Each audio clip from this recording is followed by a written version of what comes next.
मित्रांनो, आज आपल्याला बघायचं ऍसेट्स आणि लायबिलिटीज काय असतात. मित्रांनो, ऍसेट्स म्हणजे अशा जागेवर पैशाची गुंतवणूक करणे जिथून पैशाची किंमत वाढेल, आणि लायबिलिटीज म्हणजे अशा जागेवर पैशाची गुंतवणूक करणे जिथे पैशाची किंमत कमी होईल. आता उदाहरणार्थ, माझ्याकडे समजा 10 लाख रुपये आहेत आणि माझ्याकडे दोन ऑप्शन आहेत. एक, मला गाडी घ्यायची, कार घ्यायची, आणि दुसरं ऑप्शन आहे की मला ते 10 लाख रुपये एका प्लॉट मध्ये गुंतवायचे. समजा प्लॉट घ्यायचे मला. आज समजा जर मी गाडी घेतली 10 लाख रुपयाची, तर आजच्या नंतर 3 वर्षानंतर त्या गाडीची किंमत किती असेल? 10 लाख तर नसणार आहे, कारण की गाडीची किंमत प्रत्येक वर्षी कमी कमी होत असते सेकंड हँड झाल्यानंतर. आणि वरून मला हे 3 वर्ष डिझेल टाकावं लागून, त्यात पेट्रोल टाकावं लागून, त्याच्यामध्ये त्याचा मेंटेनन्स करावं लागून, सगळं करून खर्च 3 वर्षानंतर माझ्या 10 लाखाची किंमत किती? 6-7 लाख होऊन जाईल. आणि हीच जर मी 10 लाख रुपये जर प्लॉट मध्ये गुंतवले असते ना, तर 10 लाखाची जवळपास 12 लाख 13 लाख झाले असते 3 वर्षानंतर. म्हणजे प्लॉट घेतल्यानंतर माझ्या पैशाची किंमत वाढायली म्हणून त्याला ऍसेट्स म्हणायचं, आणि गाडी घेतल्यामुळे माझ्या पैशाची किंमत कमी होईल म्हणून त्याला लायबिलिटीज म्हणायचं. आता बघा, आपण गाडी घेतल्या पैशाची किंमत कमी झाल्यामुळे लायबिलिटीज म्हणाल, याचा अर्थ गाडी लायबिलिटी नाही. आता तीच गाडी जर मी एखाद्या अशा भाड्याने दिली, समजा उदाहरणार्थ भाड्याने लावली, समजा एका कंपनीने लावली, मला प्रत्येक महिन्याला 20-30 हजार रुपये प्रॉफिट होत असल्या त्या गाडीतून किरायाने द्यायला मग, तर ते सुद्धा ऍसेट झालं. म्हणजे वस्तूचं घेणं नाही की कोणती वस्तू आहे, तुम्ही त्या वस्तूचं युटिलाइज कसं करायला.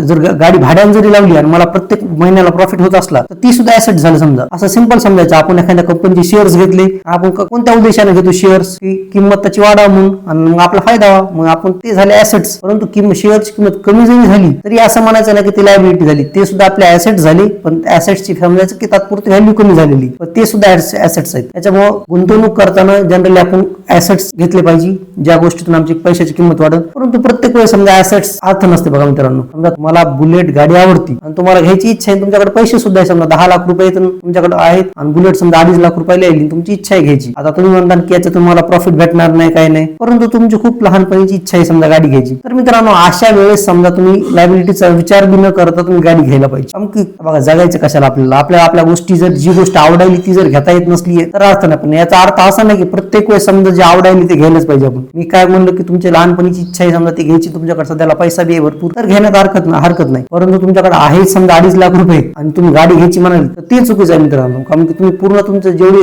जमा केलेली जमापुंजी आहे तेवढी जर घालत असलात ना, अर्थ नाही. परंतु इन जनरल समजा कधी बी गुंतवणूक करायची ना, तर ऍसेट्स कडे जायचं, आपल्याला फायदा होत असते लॉंग टर्म साठी. व्हिडिओ आवडला असतो व्हिडिओ लाईक करा. भेटूत आपण पुढच्या माहितीपूर्वक व्हिडिओमध्ये. धन्यवाद.